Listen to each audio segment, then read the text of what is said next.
Hello, I'm Patricia, and this is the Poetry Pea podcast. You are all most welcome.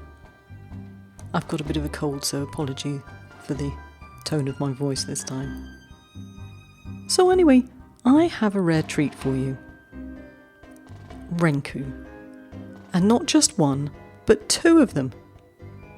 And hidden in amongst them is a question for you that I really hope someone will have an answer to. I'll remind you later. Technically, I was challenged for this recording. Zoom did not always allow for things to run smoothly. But before I bring you our friends and poets, let me give you a little bit of info that you shouldn't miss out on. Well, as I record this, the year is closing.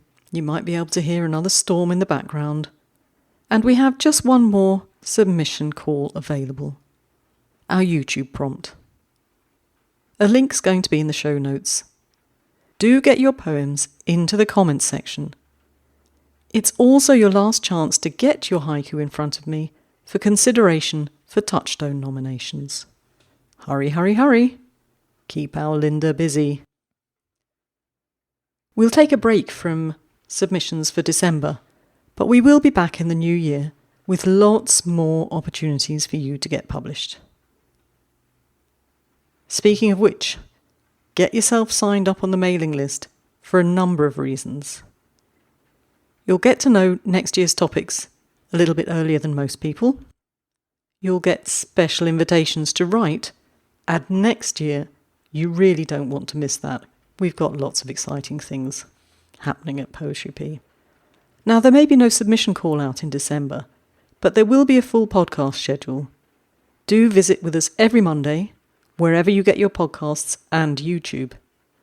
There are new developments over at YouTube, so do make sure you're subscribed to Poetry Pea, or you might miss out.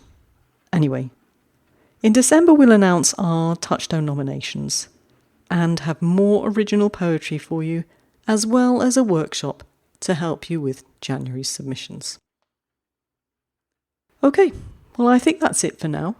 Shall we go and meet the first poets, Matt Snyder, Debbie Kalodji, and Joanne Morecambe, and hear them read?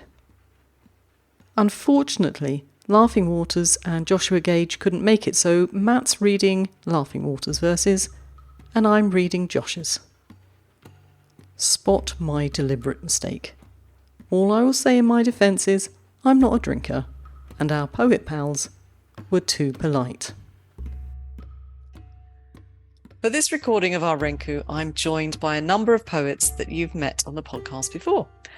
Matt Snyder, who superbly led this Renku and kept everything going. Hello, Matt. Hi, Patricia. Good to be here. Lovely to have you. Joanne Morecambe. Hello, Joanne. Hello, Patricia and everyone. And Deborah P. Galodji, who of course you know too. Hi, Debbie. Hi, how are you doing? I'm sure our listeners will agree that it's really something to hear a poet read their own work. And I really thank you most sincerely for coming along today and agreeing to do this for us. So without further ado, I'll ask our poets to read their Renku to us.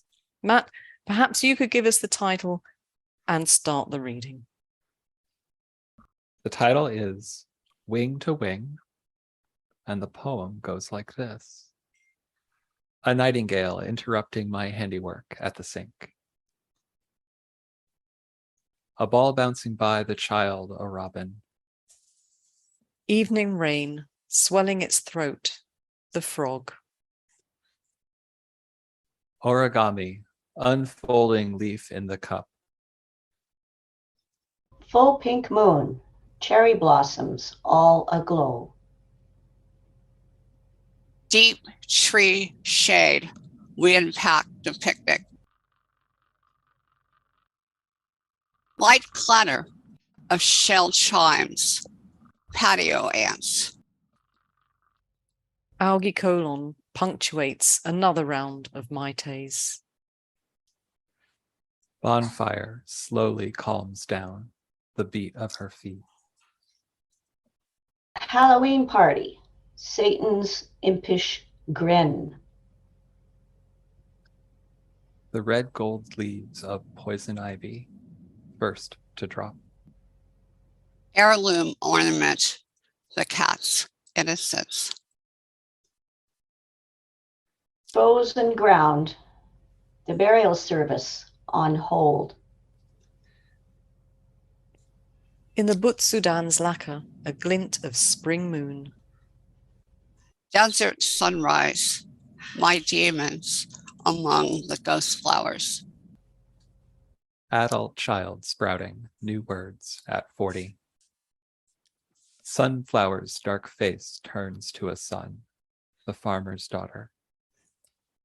Streaking the cloudless night, a flying saucer. Heat lightning licks the starry sky below the ISS. The shriek of the knife biting off my left ear. Howling wind, the homeless shelter door slams shut. A handful of dirt from Spruce Island Chapel. A Yule log's flame tongue in and out, sleeping dog chasing a cat. Falling snow, chimney smoke rises. Flying fish kites between stormy clouds, wing to wing, eagles. Another drone strike in Kabul. Another dead child among the irises. Open door, our backyard dotted with Easter eggs. Wild grass field, popping sounds of quail's wings. Thunder moon, smoke after fireworks. Green dust settles all over my foot, wolf's fart. Lotus pod turns downward, the red dragonfly. Harvest festival, I scoop up corn dollies. On the feast of St. Francis, would you, too, kiss the hand of a leper? Her fingers tremble, snowman cookies. Poinsettias, festive on the doorstep. Carolus. Clear March sky, cardinals chirping. Brilliant. Thank you very much. I wanted to say to you all that there were some links and shifts that blew me away in this Renku. I sometimes got the impression when I was reading it to myself that you were really sparking off each other to write this piece. And I did wonder if you were all sitting in a room enjoying a great deal of booze at one stage. It was great. Matt, tell me, how did you decide on the title? How did we decide on the title? Yeah. We traded quite a number of emails pitching ideas off of each other. And I think that we had a discussion of approaches to the title, whether it would be a phrase from the poem or something more environmental, ethereal, or some more pointed way of coming at the poem. And I think we ended up debating amongst a few fragments from the poem. And you can see we chose from, I think it's Laughing Waters verse, the title Wing to Wing, but that came from the verse Flying fish kites between stormy clouds, wing to wing, eagles, which was, I think, in my view, kind of around the peak of the poem's energy. Like in that third page, we really, I think, you said sparked. I think we really were sparking along, and I am glad that the title came from there. Yeah. Is that how you two felt, Joanne and Debbie? Yeah, Yes. and also, in addition to it being the energy, we start with a nightingale and end with a cardinals. And so it's kind of like the Renku goes for full circle, wing to wing. Yes, good point. Did you want to add anything to that, Joanne? There was quite a lively discussion, which was very interesting. Now, this Renku was written by a group of poets from just one continent, North America. And I wondered if this would make the poem a more monotone piece, But to be honest with you, I think you sent that idea right out the window. And I think afterwards, after I'd read it, I thought perhaps I didn't give the very mixed cultural melting pot of North America enough credence. Obviously, so many cultures mixed together on that continent from so many historical times as well. So I'd like to ask each of you what you think your culture and interests brought to the table. Debbie, what do you think? I hadn't really thought of, I mean, obviously, a lot of my verses have to do with personal experiences. I mean, you look at Deep Tree Shade, we unpack picnic. So I see myself unpacking a picnic.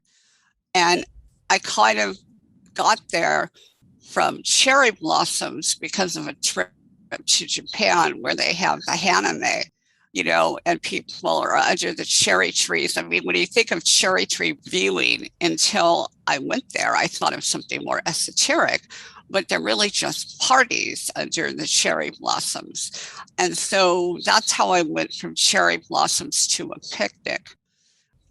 And so I think our experiences, and it's not just culture, I think it's just our experiences in life, because that first came about because of me having, picnics every July, 4th of July picnic, then also going and seeing these haname celebrations with the cherry blossoms in Japan, because I was there in cherry blossom season. So I think there's just, it's our culture in the sense of what we experienced in our lives, but I think all of our life experiences bring something to a Renku, because what's wonderful about working with other poets is they say something and it triggers a memory or it triggers something, and then you go with it.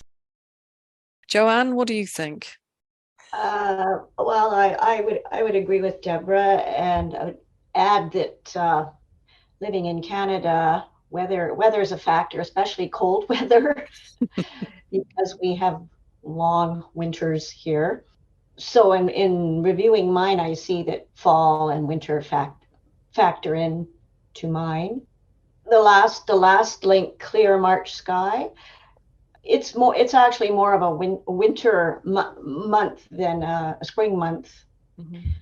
So I'm sure I had winter in mind as well when I wrote that one. I identify with your final verse, not necessarily the cardinals, because I don't think we get them here, but the clear March sky. And as you say, because we're in the same boat as you with the long winters, although Right. it's sort of towards the end of March, it should be spring here. I can just see that clear March sky, but with all the snow.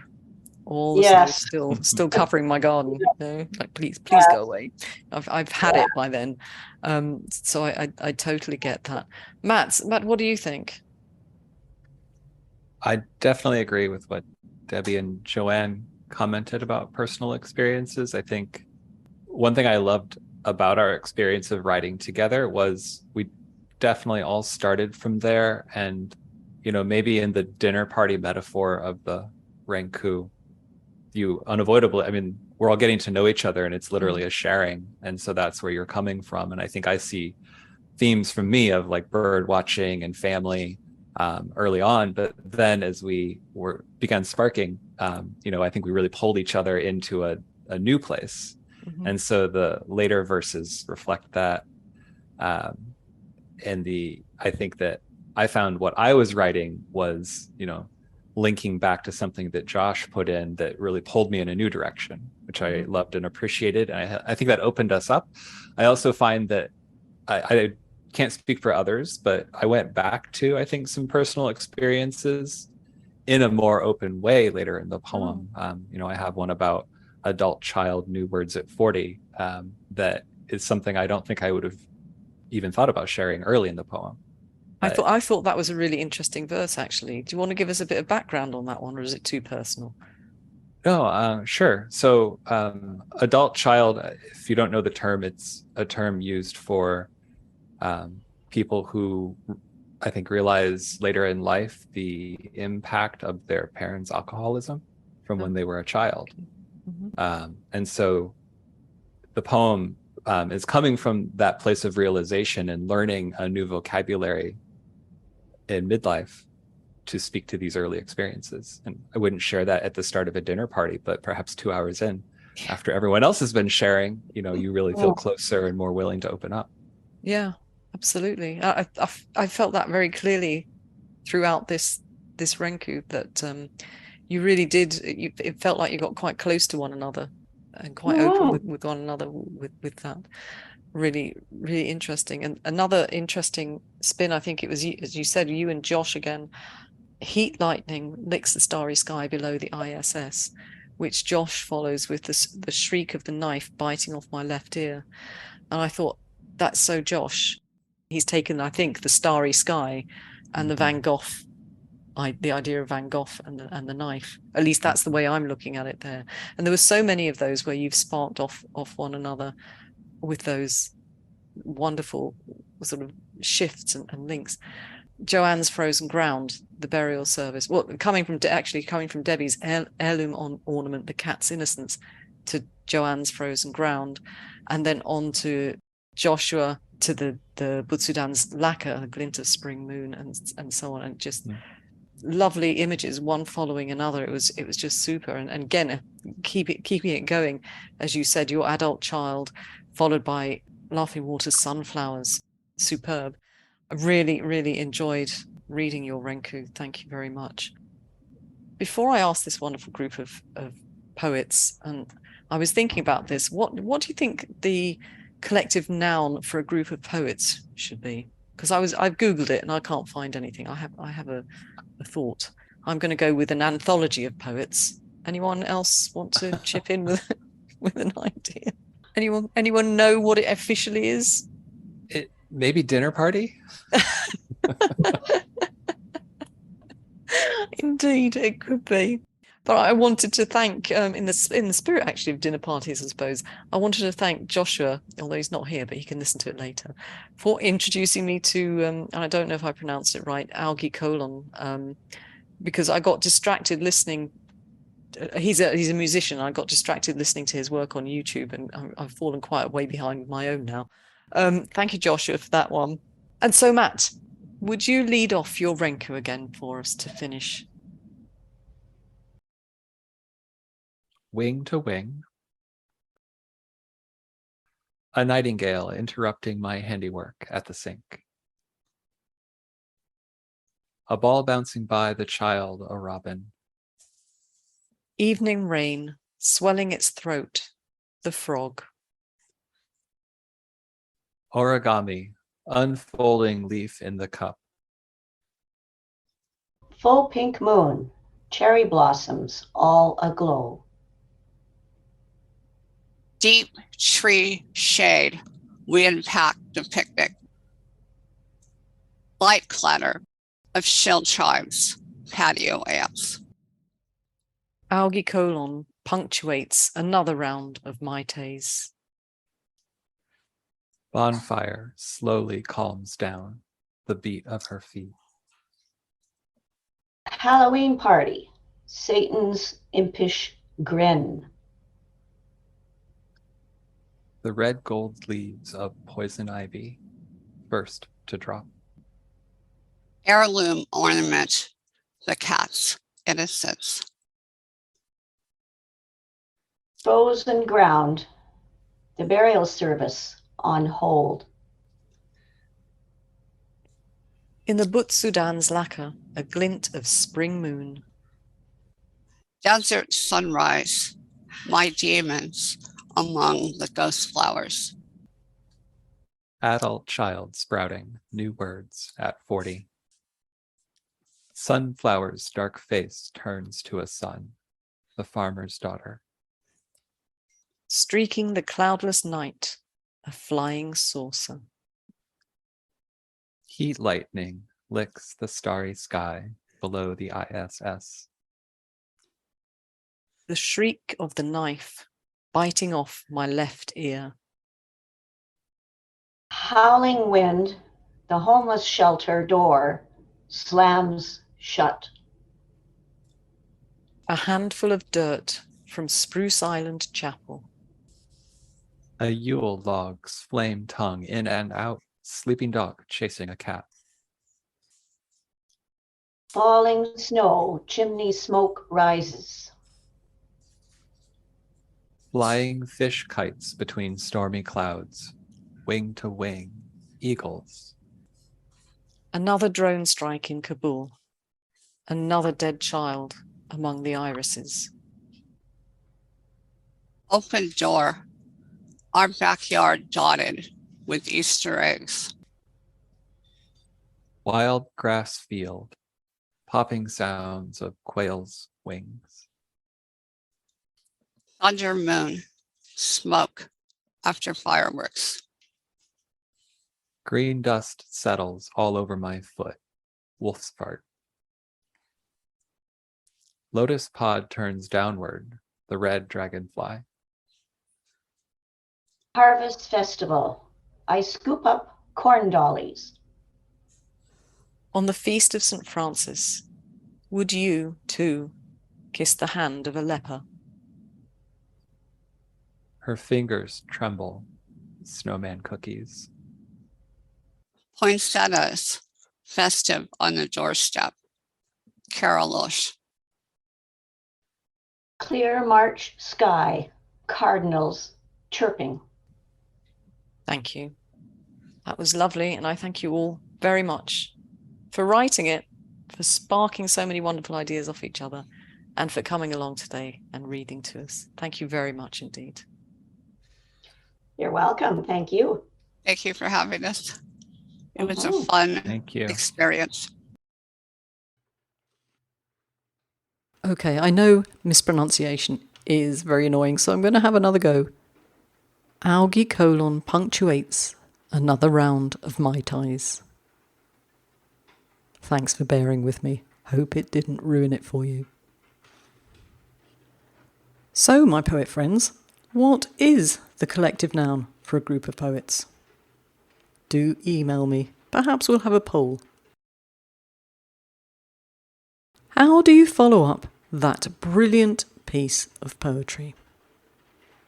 With another one, of course. Next up, Nick Hoffman, Eric Nicholson, Sangeeta Kalarakal, Milan Rajkumar, without, I'm afraid, Lakshmi Iyer, who was unable to join us.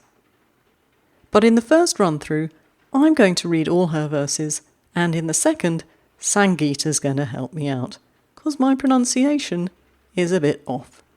Thanks, Sangeeta. Despite a power cut, which knocked Milan out for a little while, we made a great recording for you. Here it is. Hello, Nick. Hello, how are you doing, Patricia? I'm good, thank you.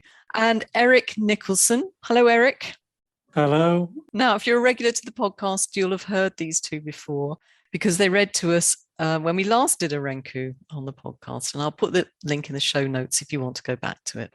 And today I'm really delighted to say that we're also joined by Sangeeta Kalarikal. Hello, Sangeeta.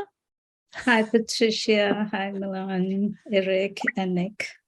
Hello. And Milan. Greetings, Milan. Hi. Greetings, man.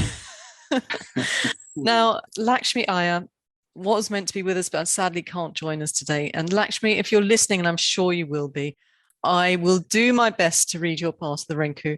And Sangeeta has helped me with pronunciation. And if I get it wrong, it's not her fault. It's entirely mine. So, You're kind.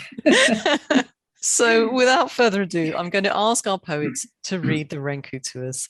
And as we did with the last Renku, we'll start with the opening verse written by Chigetsu.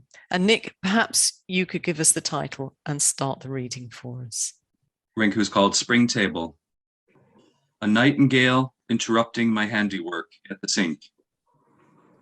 Whistling to an old tune on the kitchen radio. Gazing out the window, not seeing a leaf unfurl. All along the fence crawls the clematis. Moon drunk, the wind chimes sing out of tune. A lone traveller picks up the fallen leaves. Warmth of the bonfire cupped in his hands in the bag. Sipping tea sweetened with the stars. Outside in sunshine, rap from an open door sends me back inside. Through the chimney chute, a wildling song. Never-ending wall, a raven's call wakes up the seer. I take up the challenge to let go my inhibitions. Closing my eyes, I see the worlds beyond the world. An old woman sits outside knitting. Sea air disturbs her silver hair.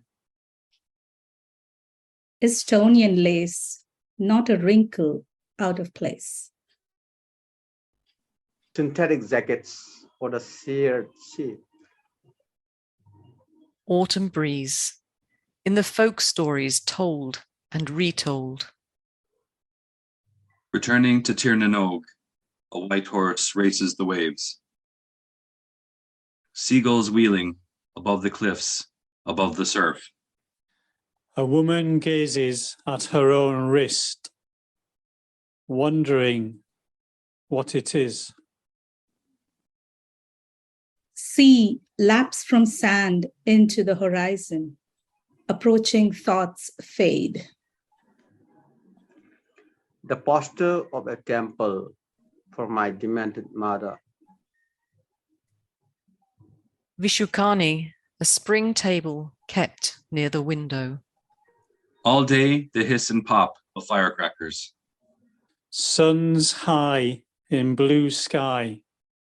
An angry blackbird unseen in Mahonia. A sweat bead inches down her tanned hand. The still shadow of an ornithologist on the still water. A lone hummingbird leaves its nest. Morning stars, he drags his luggage to the waiting taxi. No longer providing a service. Imbecile illusions of happiness. Chaffinch and Chiff-Chaff, singing a rich high duet. Mercury rises. An eclipse in desolation. Far off twinkles remain.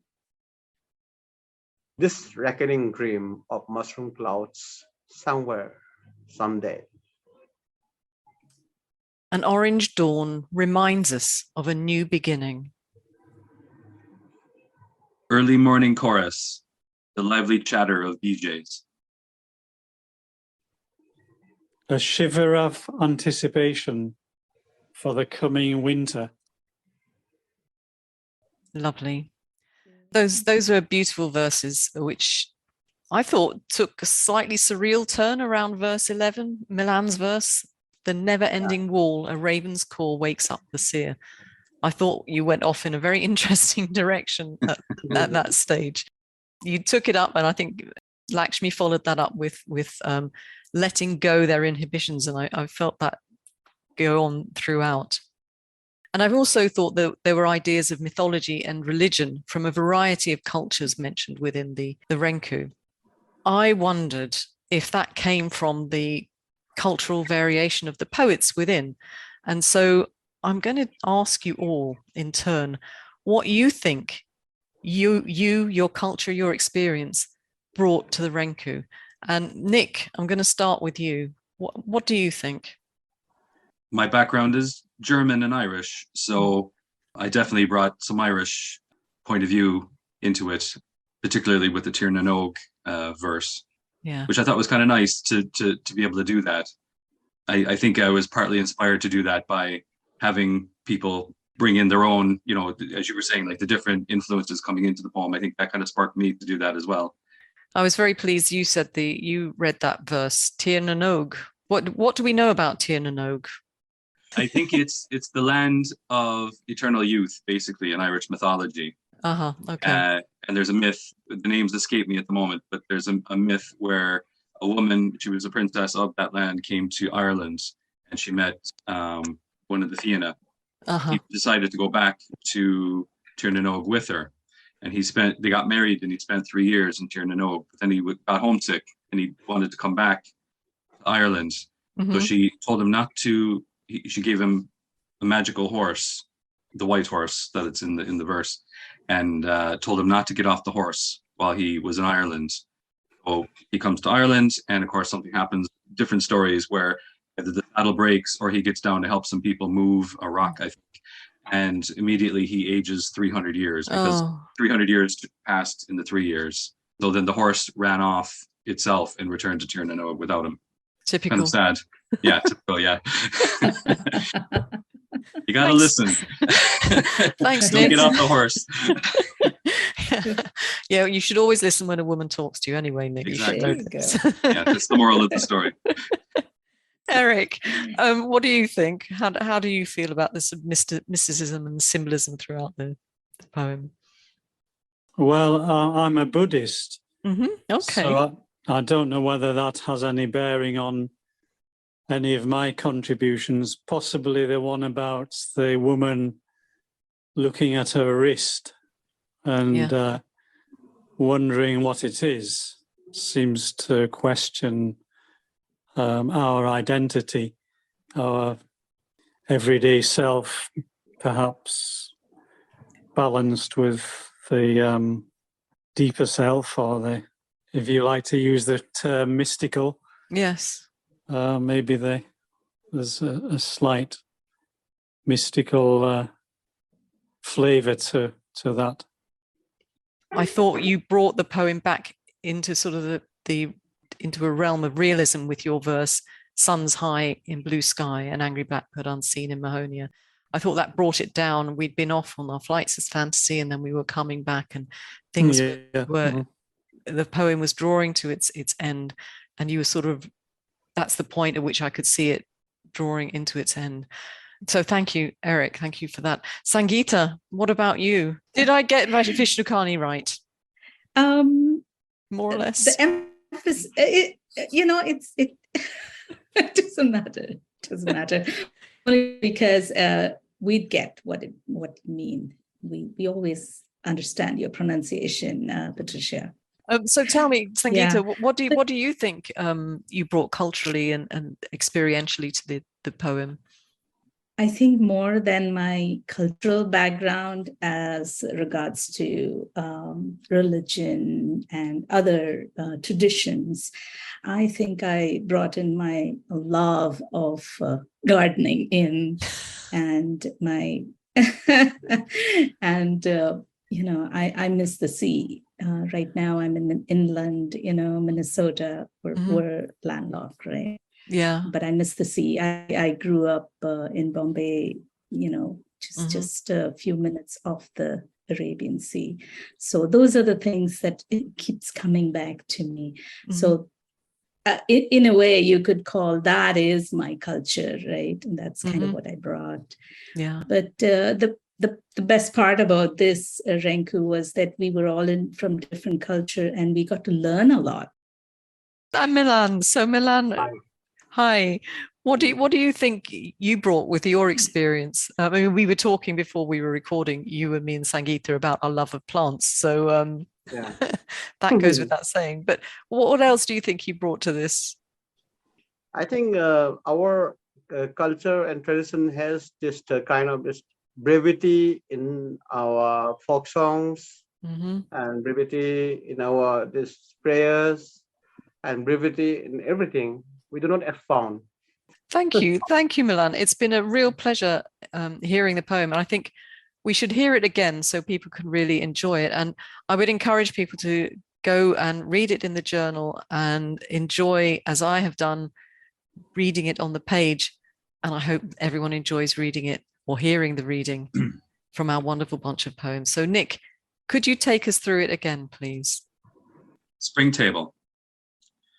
Nightingale interrupting my handiwork at the sink, whistling to an old tune on the kitchen radio. Gazing out the window not seeing a leaf unfurl. All along the fence crawls the clematis. Moon drunk, the wind chimes swing out of tune. A lone traveller picks up the fallen leaves, warmth of the bonfire cupped in his hands in the bag. Sipping tea sweetened with the stars. Outside in the sunshine, rap from an open door sends me back inside. Through the chimney chute, a wildling song.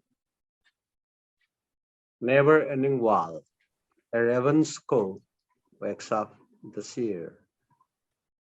I take up the challenge to let go my inhibitions. Closing my eyes, I see the world beyond the world.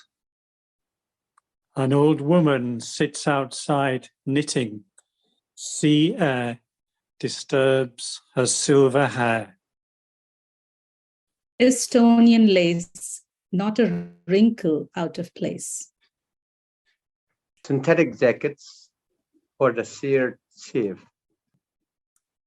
Autumn breeze in the folk stories told and retold. Returning to Tir na Og, a white horse races the waves. Seagulls wheeling above the cliffs, above the surf. A woman gazes at her own wrist, wondering what it is. Sea laps from sand into the horizon. Approaching thoughts fade. The poster of a temple for my demented mother. Ishukani, a spring table kept near the window. All day, the hiss and pop of firecrackers. Sun's high in blue sky. An angry blackbird unseen in Mahonia. A sweat bead inches down her tanned hand. The still shadow of an ornithologist on still water. A lone hummingbird leaves its nest. Morning Okay. stars. He drags his luggage to the waiting taxi. No longer providing a service. Imbecile illusions of happiness. Chaffinch and Chiff Chaff singing a rich high duet. Mercury rises. An eclipse in desolation, far off twinkles remain. This recurring dream of mushroom clouds, somewhere, someday. An orange dawn reminds us of a new beginning. Early morning chorus, the lively chatter of DJs. A shiver of anticipation for the coming winter. Thank you to all of you for creating such a wonderful poem, for such a wonderful Renku. I've really enjoyed reading it. And I've enjoyed hearing the stories of culture and experience that are behind it. Nick, you did brilliantly as always, but you all did well. You know, your influences and your interests and your culture all came through, and I just think it made a really special piece of work. Did you notice that both Renkus started with the same verse?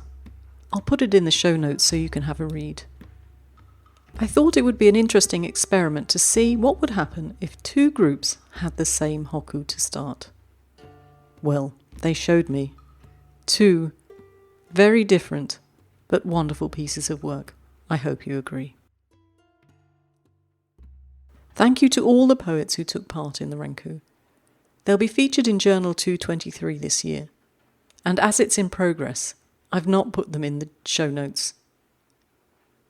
Poets on the mailing list will get to know about the journal's publication first, so make sure you sign up if you're not on it. And, as a bonus, both Nick and Matt, possibly under duress, said they'd happily lead Renku again, So if you're interested, do let me know. Thanks for being with me today. Email me, let me know what the common noun for a group of poets is, if you know it. Let me know if you'd like to join in a Renku. And definitely let me know how you're feeling about the podcast. I do want to know, good or bad. And if you have a few coppers to spare, do buy us a coffee, because we rely on donations. See you again next week for more Poetry P. But until then, keep writing. There'll be a few details in the show notes, but if you need anything else, let me know. Ciao!